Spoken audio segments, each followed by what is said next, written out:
Hello students, welcome back to my channel, and today we are going to study chapter number 6 from class 12th textbook reader Flamingo. The name of the chapter is Poets and Pancakes, which has been written by the famous Tamil writer Ashok Mitran from his book My Years with Boss.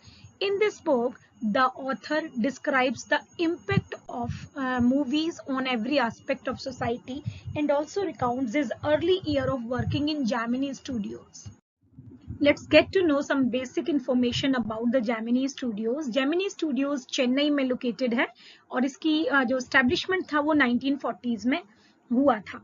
तो ये जो film producing organisation थी ये India के early days of film making में सबसे पहले और सबसे इन्फ्लुएंशियल थी। इसके फाउंडर मिस्टर एस वॉसन थे। The duty of Ashok Mitran in Gemini Studio was to cut out newspaper clippings on a wide variety of subjects and store them in files. Many of those had to be written out by hands, although he performed an insignificant notion. Baz was the most well informed of all the members of Gemini family क्योंकि सारे लोग जो थे वो execution part से related थे, लेकिन इनका काम जो था मोर और लेस इंटेलेक्चुअल था। तो कहीं ना कहीं ये वहाँ के जो सारा लॉट था, जो वहाँ जो जेंट्री थी वहाँ की जेमिनी स्टूडियोज की, उनमें सबसे ज्यादा इन्फॉर्म्ड माने जाते थे। The following is an except from his book my years with boss that I have already told you. तो चैप्टर के स्टार्टिंग में author gives you information about what actually the pancakes are. The pancake makeup is trademark name held by the Noxel Corporation for a cosmetic face powder that has been compressed into a cake and is applied as a makeup base with a damp sponge. तो ये एक makeup product होता है जो sponge की help से लगाया जाता है। जो आर्टिस्ट होते हैं उनके फेस पे लगाया जाता है so that they should look presentable while being shot at camera. An example of pancake makeup is the foundation that an actress puts on while getting made up for a performance. तो अशोक मित्रन बताते हैं कि pancake एक basic makeup material हुआ करता था जो Gemini Studios में ट्रक्स में भर भर के आया करता था। उस समय की जो शूटिंग टेक्निक हुआ करती थी और जिस स्टैंडर्ड के कैमरास हुआ करते थे उस समय पर पैनकेक्स बहुत पॉपुलर हुआ करते थे। जो एक स्वीडिश एक्ट्रेस हैं Greta Garbo who was nominated for Oscars also और Guinness Book of World Record में उनका नाम दुनिया की सबसे ब्यूटीफुल विमेन और एक्ट्रेस के रूप में जाना जाता है। उन्होंने भी अपने शूटिंग में पैनकेक्स को यूज किया करती थी। मिस गौहर जो एक और पॉपुलर एंशिएंट एक्ट्रेस हैं वो भी इसे यूज किया करती थी। Vyjayanthimala who is known for her role in Devdas, she was also used to use pancakes while shooting, वो भी यूज किया करती थी। लेकिन जैसे जैसे समय के साथ शूटिंग टेक्निक्स चेंज होते चले गए, रिफाइनमेंट आते गए कैमराज में, लेंसेज में, तो उसके बाद पैनकेक्स का यूज जो है वो धीरे धीरे कम होते चला गया। तो जो मॉडर्न एक्ट्रेसेस हैं, जो उस समय की मॉडर्न एक्ट्रेसेस थी लाइक रति अग्नोत्री में भी उन्होंने शायद पैनकेक्स का नाम भी कभी नहीं सुना हो, लेकिन पुराने एक्ट्रेसेस जो हैं the pancake was quite popular among them. Gemini studio का मेकअप डिपार्टमेंट एक बिल्डिंग के ऊपरी हिस्से में बना हुआ था। वो बिल्डिंग जिसे कभी रॉबर्ट क्लाइव का स्टेबल माना जाता था, उसने कभी अपने घोड़ों को वहां पे रखा होगा। ये जो मेकअप डिपार्टमेंट था, first of all it was headed by a Bengali who became very ambitious and he thought that his wishes could not be fulfilled by staying here at Gemini, so he left it. उसके बाद एक महाराष्ट्रियन आया, उसके बाद एक धारवाड़ का व्यक्ति था, एक कन्नड़ आदमी था जो यहाँ पे आया। उसके बाद आंध्रा से एक व्यक्ति था, एक मद्रास इंडियन क्रिश्चियन था और कभी एंग्लो बर्मीज भी था, और बहुत सारे usual local Tamils used to be the part of this team that used to work in the makeup department of Gemini Studios. And the author used to feel that this place is the best example of national integration in India. तो इससे पहले कि all India radio या बहुत सारे resources जो हैं वो नेशनलिज्म की फीलिंग को फैला सकते और नेशनल इंटीग्रेशन की बात प्रमोट कर सकते, उससे बहुत पहले यहाँ जेमिनी स्टूडियो में एक एग्जाम्पल दिखाई देता था नेशनल इंटीग्रेशन का, क्योंकि यहाँ पर देश के हर हिस्से से लोग थे।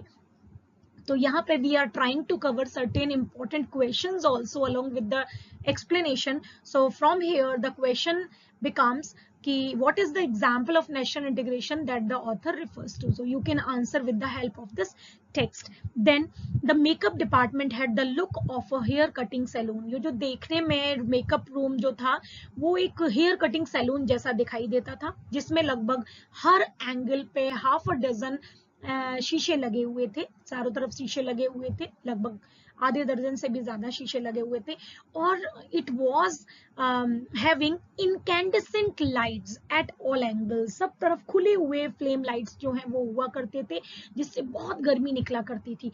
तो the people who used to sit there for being made up, they had to suffer a lot of fiery misery, they had to become a lot victim of fiery misery while being made up.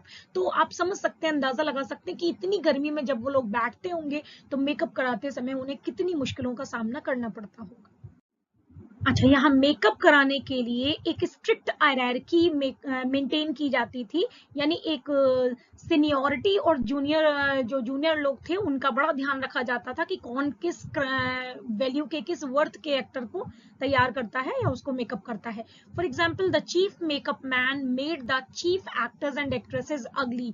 अब यहाँ पर जो अगली word use हुआ है, it has a metaphorical sense कि अगर आप रियल लाइफ में उन लोगों को इतना ज्यादा मेकअप अप्लाई किया जाता था कि वो रियल लाइफ में क्रिम्सन ह्यूड लगने लगते थे, क्रिम्सन कलर के लगने लगते थे, भद्दे लगने लगते थे, लेकिन ये इम्पेरेटिव था because they had to be look presentable on the screen, जो तभी पॉसिबल था जब उनको इस तरीके से तैयार किया जाए. तो जो चीफ मेकअप मैन हुआ करता था वो चीफ एक्टर्स को तैयार किया करता था, उसके जो सीनियर असिस्टेंट हुआ करते थे वो जो सेकंड हीरो सपोर्टिव हीरो और हीरोइन हुआ करते थे उनको तैयार किया करता था. The junior assistant, the main comedian and so fourth. तो जूनियर असिस्टेंट जो था वो फिल्म के मेन कॉमेडियन को तैयार करता था या उसी रैंक के और लोगों को तैयार किया करता था. The players who played the crowd were the responsibility of the office boy. तो ऑफिस बॉय जो हर ऑफिस में एक बॉय हुआ करता है जो सारे बच्चे कुछ काम करता है, पियोन टाइप का जो होता है, जो सब लोगों को अटेंड करता है सारे काम. He was not being trained for makeup, लेकिन जब क्राउड की शूटिंग हुआ करती थी तो एक बड़े से बर्तन में उस पैनकेक को पेंट के रूप में घोला जाता था, और ये ऑफिस बॉय जो है he used to paint the crowd with this paste, with this substance. तो ये एक स्ट्रिक्ट हायरार्की थी जो मेंटेन होती थी while being made up of the artist in makeup department. अब ये जो ऑफिस बॉय था वो एक्चुअल में तो कोई बॉय था नहीं, वो लगभग अर्ली 40s का एक आदमी था, और जिसने जब जेमिनी स्टूडियोज में स्टार्टिंग में एंटर किया था तो उसकी उम्मीद थी कि शायद कुछ ही सालों में वो एक स्टार एक्टर बन जाएगा, एक टॉप स्क्रीन राइटर बन जाएगा, डायरेक्टर बन जाएगा या लिरिक्स राइटर बन जाएगा. लेकिन थोड़ा बहुत उसको पोइट्री भी आती थी, लेकिन एंड अप वो हुआ एक ऑफिस बॉय के रूप में, वो एंड में काम करता रहा. और जब भी उसको टाइम मिलता था उसको लगता था कि ये जो अशोक मित्रन है इनका कोई पर्टिकुलर जॉब तो है नहीं, क्योंकि ये अपने क्यूबिकल में बैठ के बस पेपर्स की कटिंग किया करते थे. तो वो अक्सर आता था और जो भी उसका फ्रस्ट्रेशन होता था वो वहीं निकालता था, और कई बार तो उनको जबरदस्ती अपनी पोएम्स भी सुनाया करता था. और अपने सारे फेल्यूर्स के लिए ही used to attribute Kothamangalam Subbu, who was number 2 at Gemini Studios. ये जो सुब्बू थे ये एक बहुत ही फेमस आदमी थे, नंबर 2 की पोजीशन थी उनकी जेमिनी स्टूडियोज में. Kothamangalam Subbu was an Indian poet, lyricist, author, actor and film director based in Tamil Nadu. He wrote the cult classic Tamil novel Tilana Mohanammal and was awarded the Padma Shri. तो क्योंकि इनकी बहुत रेपुटेशन थी जेमिनी स्टूडियोज में, तो उस ऑफिस बॉय को अक्सर लगता था कि वो बहुत कुछ कर सकता था, लेकिन सिर्फ इनकी वजह से नहीं कर पाया, इनकी इंटरफेरेंस की वजह से शायद वो नहीं कर पाया.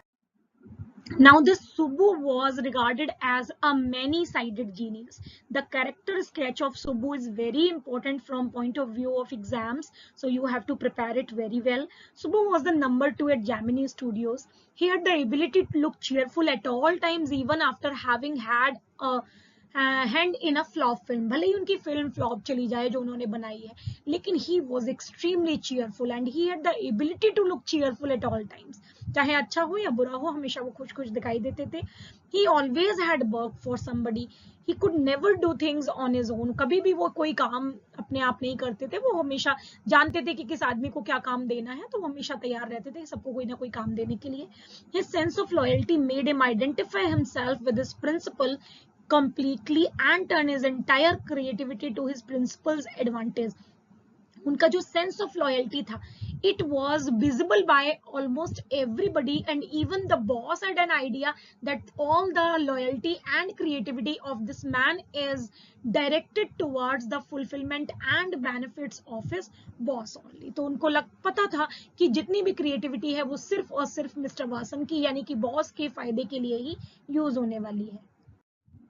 He was a tailor made for films, मतलब कभी भी किसी भी समय उनको अगर कह दिया जाए कि आपको फिल्म बनानी है, तो he always had a plot and an idea for film. Here was a man who could be inspired when commanded. कई बार लोगों को इंस्पायर होने के लिए एक निश्चित टाइम की जरूरत होती है, एक स्पेशल एक पर्टिकुलर मोमेंट की जरूरत होती है, पर्टिकुलर मूड की जरूरत होती है, लेकिन सुब्बू एक ऐसा आदमी था जिससे जब चाहे तब इंस्पायर किया जा सकता था। किसी अपने बॉस के कमांड पे वो इंस्पायर हो जाया करता था। Film making must have been and was so easy with a man like Subbu around. अगर सुब्बू जैसा आदमी आसपास हो तो फिल्म मेकिंग एक बहुत ही इजी काम लगा करता था। He give direction and definition to Gemini Studios during its golden years. उस समय पर जब जेमिनी स्टूडियो एक बहुत ही प्रोमिनेंट पोजीशन में था और बहुत ही रिस्पेक्टेबल पोजीशन में था, तो उसकी इस पोजीशन के लिए कहीं ना कहीं उसे डायरेक्शन और डेफिनेशन देने के लिए Subbu was also responsible. Subbu had a definite separate identity as a poet, and though he was certainly capable of more complex and higher forms, he deliberately chose to address his poetry to the masses. एक special identity थी उनकी poet के रूप में। और वैसे तो वो बहुत पेडेंटिक थे, बहुत लर्नेड थे, and he could use his knowledge and his wisdom while drafting his novels. तो वो यूज कर सकते थे, लेकिन जानबूझ के एक बहुत ही सिंपल लैंग्वेज में उन्होंने अपने नॉवेल को लिखा है, so that it can reach up to the masses, ताकि साधारण से साधारण लोगों को भी वो समझ में आ सके। उनकी जो फिल्म की सक्सेस है वो ओवरशैडो कर देती है और छोटा कर देती है उनके लिटरेरी अचीवमेंट में। यानी उनका लिटरेरी अचीवमेंट भी कोई अनइम्पॉर्टेंट नहीं है, उन्होंने बहुत अच्छा लिखा है, बहुत अच्छा काम किया है लिटरेचर के फील्ड में, लेकिन फिल्मों में जो उनकी सक्सेस है वो ज्यादा है, और वो इतनी ज्यादा मानी जाती है कि उनको प्रोमिनेंटली एक फिल्म मेकर ही माना जाता है in comparison to be recognised him as a poet. Subbu had composed several truly original story poems in folk reference. तो कई सारी लोक कथाएं भी उन्होंने लिखी हैं, और उनका डिक्शन जो था वो बहुत ही सिंपल हुआ करता था। उन्होंने एक नॉवेल लिखा था जिसका नाम था तिलाना मोहनम्बल, जिसमें दर्जन भर करीब कैरेक्टर्स थे जो बहुत ही खूबसूरती से एक दूसरे के साथ कनेक्टेड दिखाए गए थे। तो वो एक अमेजिंग एक्टर भी थे। उन्होंने कभी भी लीड रोल के लिए एस्पायर नहीं किया, वो कभी ये नहीं कहते थे कि मुझे लीड रोल मिलना चाहिए, but whatever subsidiary role he played in any of the film, he performed better than the supposed main players. He was excellent in his art. He had a genuine love for anyone he came across, और उनके घर पे permanent दर्जनों पास के दूर के रिश्तेदार थे, पहचान वाले थे, जो कोई ना कोई हमेशा उनके घर पर बना ही रहता था। And he was hospitable by nature, सभी को आश्रय देते थे, सभी को सम्मान देते थे। इसके अलावा सुब्बू इतना ग्राउंड टू अर्थ व्यक्ति थे एंड इतने हम्बल व्यक्ति थे कि वो कभी ये लोगों को एहसास भी नहीं कराते थे that he is so charitable, that he is feeding and supporting so many of the people at his home. He was a charitable and improvident man. ये उनके कैरेक्टर की विशेषताएं थी। अब ये सुब्बू हर समय तो बॉस के साथ ही दिखाई देते थे, लेकिन रजिस्टर में इनका नाम जो था वो स्टोरी डिपार्टमेंट में लिखा हुआ था। तो यानी जेमिनी स्टूडियो में एक स्टोरी डिपार्टमेंट था जिसमें एक तरफ एक लॉयर था जिसको लोग वहां लीगल एडवाइजर भी कहते थे, और दूसरी तरफ एक ग्रुप था जिसमें पोइट्स और राइटर्स थे, और सुब्बू भी उनमें इंक्लूडेड था। Now it was an odd group, क्योंकि एक तरफ तो लीगल एडवाइजर था जो कि पैंट्स पहनता था, टाई पहनता था और कई बार तो वो स्टेशन मास्टर जैसा दिखने वाला कोट भी पहना करता था। मॉडर्न दिखने वाला एक कोल्ड लॉजिक वाला व्यक्ति था। दूसरी तरफ ये जो राइटर्स और पोइट्स थे, they use to wear khadi dhoti, oversized clumsily tailored khadi shirt, जो जनरली उस समय लेखकों और कवियों की पहचान हुआ करती थी। बड़ी सी ढीली ढाली सी शर्ट पहना करते थे, धोती पहना करते थे। And it was a group of believer in Gandhi, और खादी पहनते थे, गांधी में बिलीव करते थे, सपनों की दुनिया में रहते थे। तो ये एक ऑड ग्रुप था जिसमें एक व्यक्ति कोल्ड लॉजिक वाला था और दूसरी तरफ दूसरे जो व्यक्ति थे वो सारे के सारे ड्रीमर थे। नाउ ये जो लीगल एडवाइजर था, इसको उस स्टोरी डिपार्टमेंट के और लोग जो हैं वो उसका अपोजिट बुलाया करते थे, यानी इलीगल एडवाइजर बुलाया करते थे। अब ऐसा क्यों था? एक बार क्या हुआ कि यहाँ शूटिंग चल रही थी और शूटिंग के सेट पे एक बहुत ही टैलेंटेड और at the same time she was a little bit temperamental also, तो एक एक्ट्रेस जो थी, शी ब्लेव ओवर द सेट। तो एकदम गुस्सा हो गई, वो आउटबर्स्ट करने लगी, चिल्लाने लगी, चीखने लगी। सारे लोग एकदम शांत थे। इस लॉयर ने क्या किया, इसने रिकॉर्डिंग इक्विपमेंट को चालू कर दिया। जब वो सारा कुछ बोल चुकी, अपना पूरा गुस्सा निकाल चुकी, तब इस लॉयर ने कहा कि एक मिनट रुकिए, और उसने उस रिकॉर्डिंग को प्लेबैक कर दिया। जब उस लड़की ने अपनी आवाज सुनी उस साउंड इक्विपमेंट से, वो एकदम बहुत चक्की रह गई। उसने कभी भी इस सिचुएशन में वो आई नहीं थी, इस तरीके के सिचुएशन में वो आई नहीं थी, ना ही उसने पहले कभी इस तरीके का आउटवर्स दिया था, किसी के खिलाफ इतनी सारी बातें कही थी। आज उसने यहाँ पर इतने सारे एक्यूजेशन किए थे, and now when she was hearing all those accusation in her strange voice through that recording equipment, तो वो भौचक्की रह गई। वो बेचारी गांव देहात की लड़की थी, सिंपल सी, ज्यादा एक्सपीरियंस भी नहीं था उसको, और गांव से आने के बाद जब यहाँ पर उसको एकदम से इतना इंपॉर्टेंस और सोफिस्टिकेशन मिला, तो maybe she was not able to balance herself, और ये जो आउटवर्स था उसका वो यहाँ पे निकल गया। लेकिन उसने जब अपने इस आवाज को सुना और कि किस सिचुएशन में वो आ गई है या कैसा चेंज उसके बिहेवियर में आया है, जब ये सब उसने देखा, तो वो कभी भी इस शॉक से निकल नहीं पाई। वो डर गई, ये टेरर हमेशा उसके अंदर रहा, और इसके साथ ही एक बहुत ही ब्यूटीफुल और ब्रिलियंट एक्ट्रेस का करियर खत्म हो गया सिर्फ इस लॉयर की वजह से। और यही रीजन था जिसकी वजह से लोग उसे इलीगल एडवाइजर बुलाया करते थे। At the same time, you can be asked to write a note about the lawyer, or you can also be asked what made the lawyer stand out from the others at Gemini Studios. So you can answer like this, that he was a part of the story department. He dressed differently than others in the department because he used to wear pants, tie, and sometimes a coat, unlike the others writers and poets who used to wear oversized khadi kurta and dhoti. He looked alone and helpless because his job was quite different from the others. He was a man of logic while others were dreamer, and he was a neutral man in an assembly of Gandhitis and Khaditis. जो और लोग थे वो खुलेआम express करते थे कि वो गांधी को फॉलो करते हैं या खादीवाद को मानते हैं, लेकिन ये एक न्यूट्रल आदमी था, वो किसी लेता था।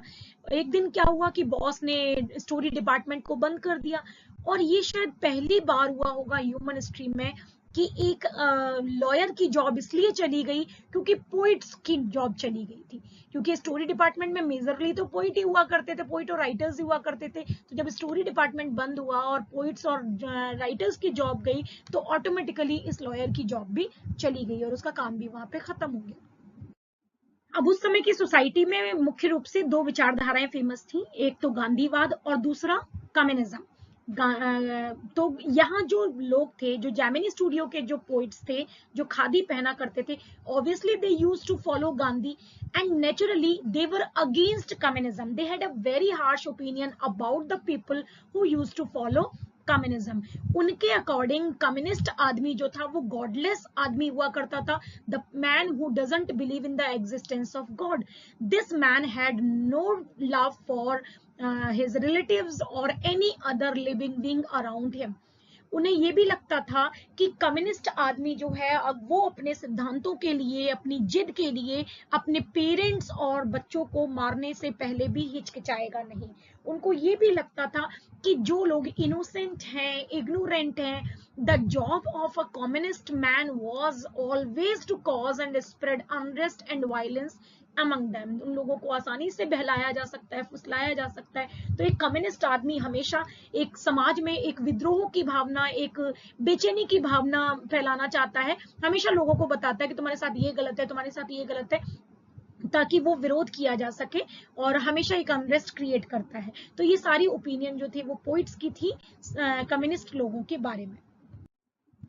1952 में फ्रैंक बुशमैन के एक थिएटर ग्रुप ने, जिसका नाम मोरल रीआर्मामेंट आर्मी था, उनने 1952 में मद्रास को विजिट किया, और इस थिएटर ग्रुप में लगभग 200 लोग थे।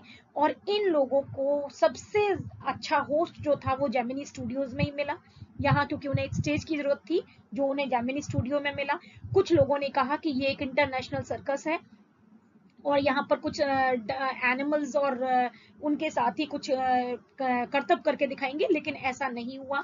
उन्होंने बड़े प्रोफेशनल तरीके से 2 नाटकों को यहाँ प्रेजेंट किया, जिनका नाम जोथेम वैली और फॉरगॉटन फैक्टर था। और मद्रास में कई सारे शोज इन्होंने बैक टू बैक कई सारे शोज इन्होंने किए, और लगभग 600 लोग जो जामिनी फैमिली के थे, उन्होंने बार बार इन नाटकों को देखा। जो मैसेज था प्लेस का वो क्वाइट सिंपल था। जो सेट्स थे, कॉस्ट्यूम्स थे, वो बहुत फर्स्ट रेट के थे, बहुत ही फैंटास्टिक थे।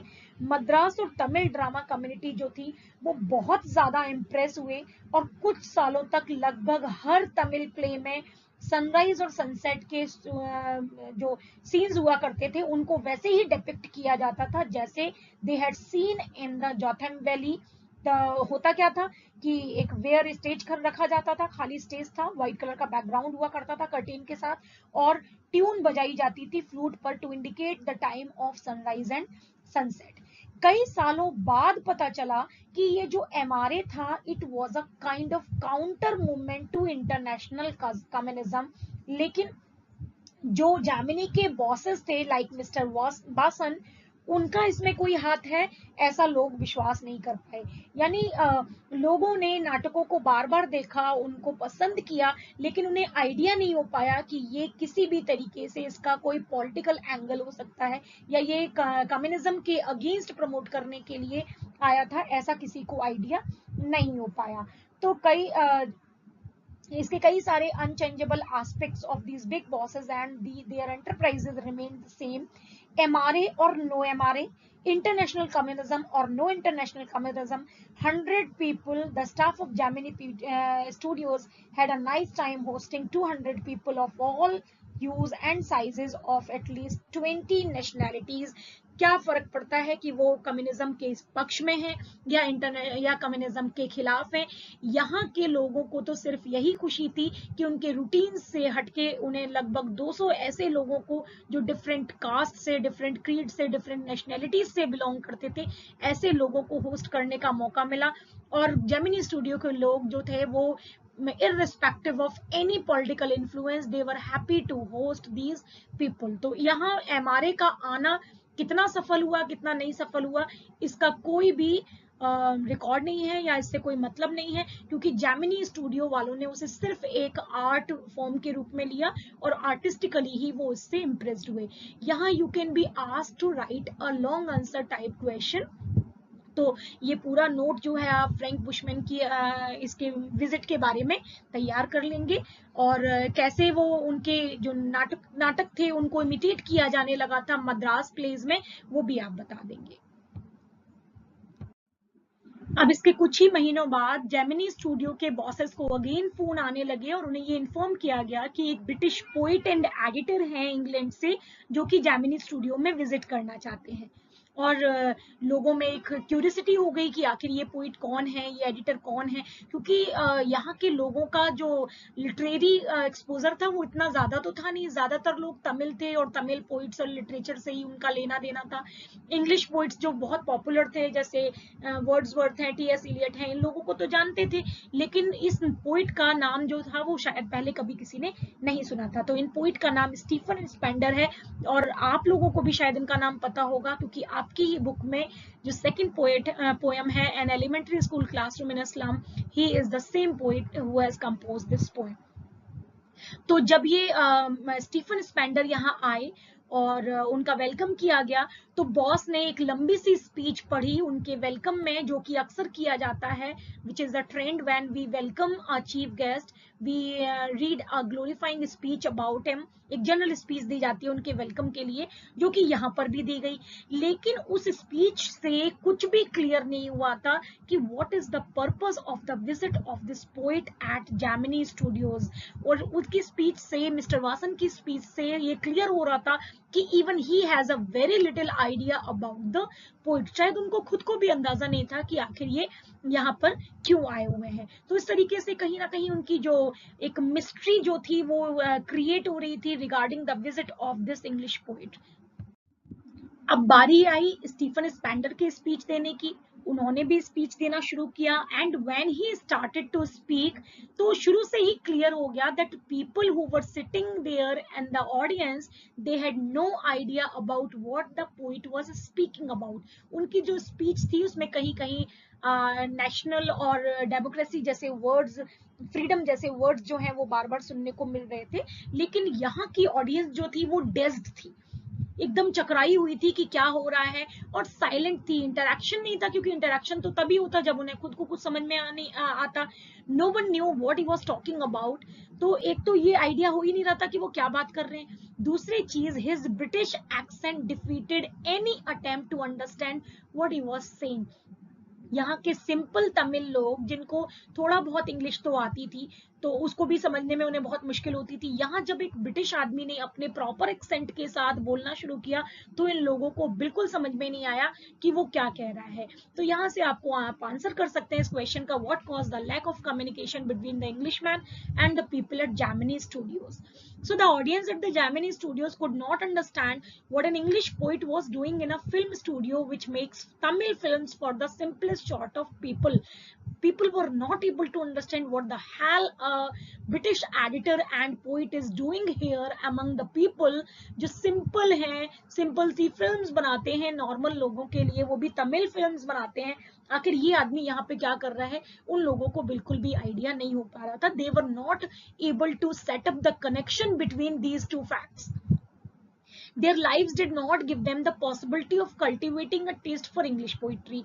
अब पोइट आया है और कुछ बोलना चाहता है। जनरली जिन पोइट्स को हम पढ़ते हैं तो हमें उनकी पोइम से आइडिया हो जाता है कि उनकी आइडियोलॉजी क्या है, उनकी फिलोसफी क्या है लाइफ को लेके।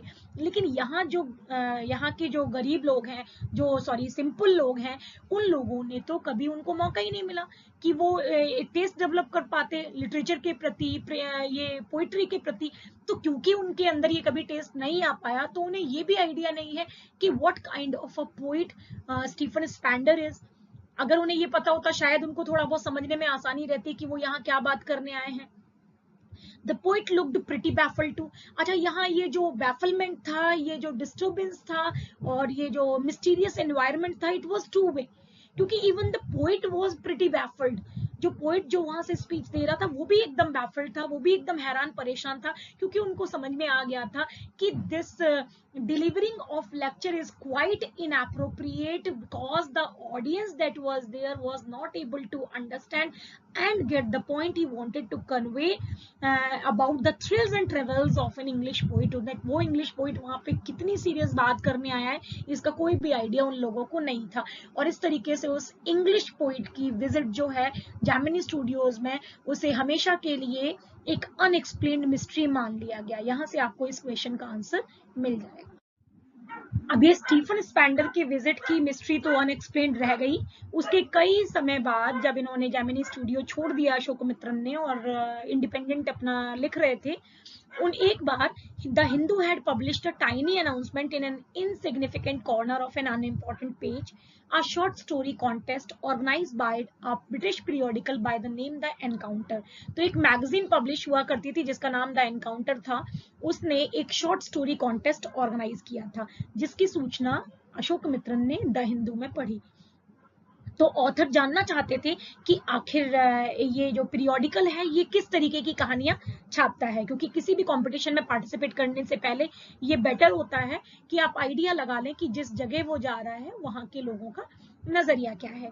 तो उन्होंने काफी, क्योंकि भाई बहुत इंग्लैंड तक जब भेजना किसी कॉपी को तो ये it was going to be quite expensive, तो उससे पहले ये बढ़िया रहेगा कि एक आइडिया ले लें किस तरीके की कहानी उनको लिखनी है।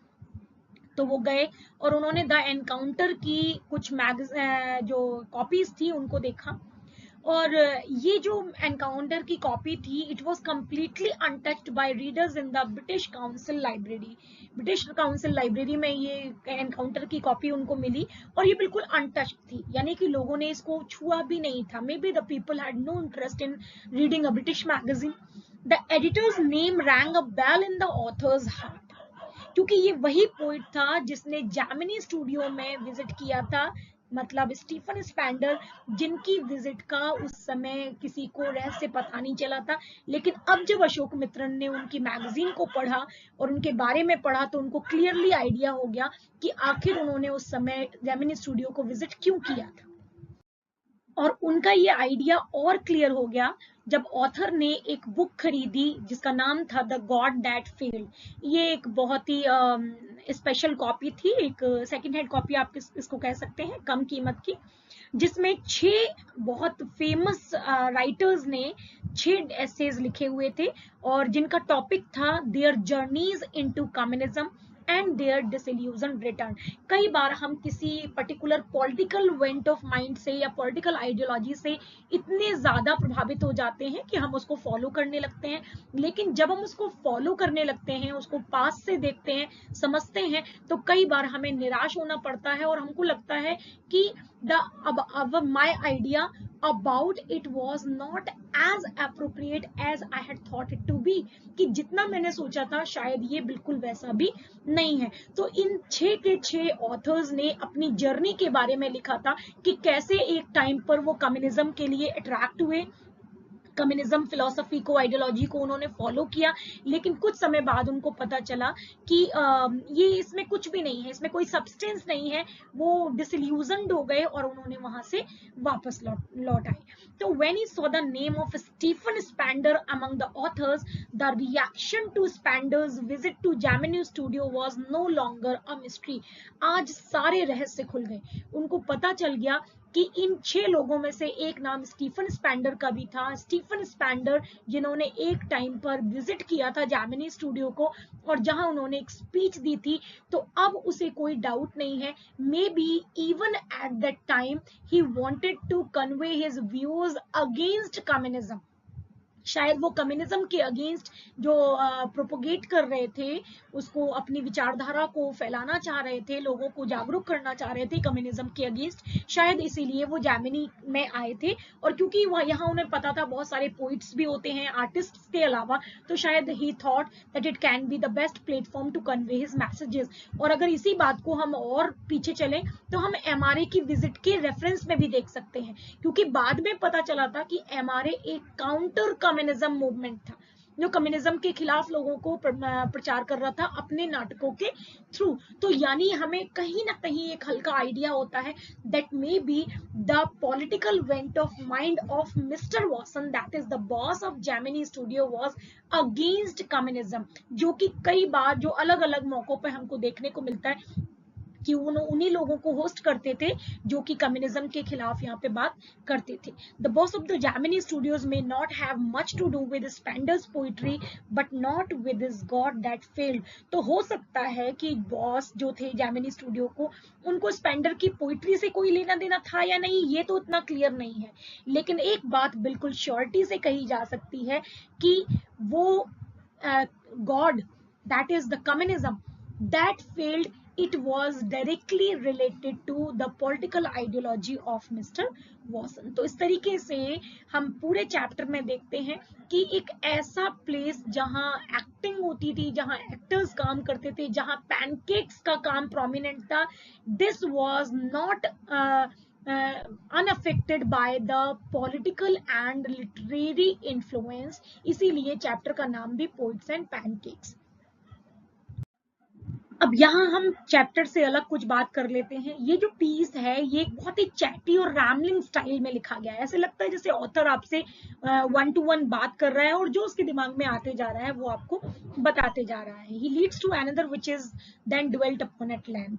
तो यहाँ पर हमने बात की जेमिनी स्टूडियोज के बारे में, जेमिनी स्टूडियो के मेकअप डिपार्टमेंट के बारे में, मेकअप डिपार्टमेंट के ऑफिस बॉय के बारे में, अशोक मित्रन के खुद के बारे में, कोटमंगलम सुब्बू के बारे में, लीगल एडवाइजर के बारे में, the poets and the writers of story department, communism and MRA, the counter communism movement and the counter communism went of mind reflected by the bosses at Gemini Studios time to time. And last but not the least, we had a description of the visit of Stephen Spender, who also wanted to promote his thought about the counter communism movement. So that was all with this chapter. I hope you have understood it, and we have also tried to cover the questions as well as their answers, which we are going to find in the text itself, the short answer type questions, the long answer type questions, the character based questions. So you are now quite able to answer all the questions. Best of luck.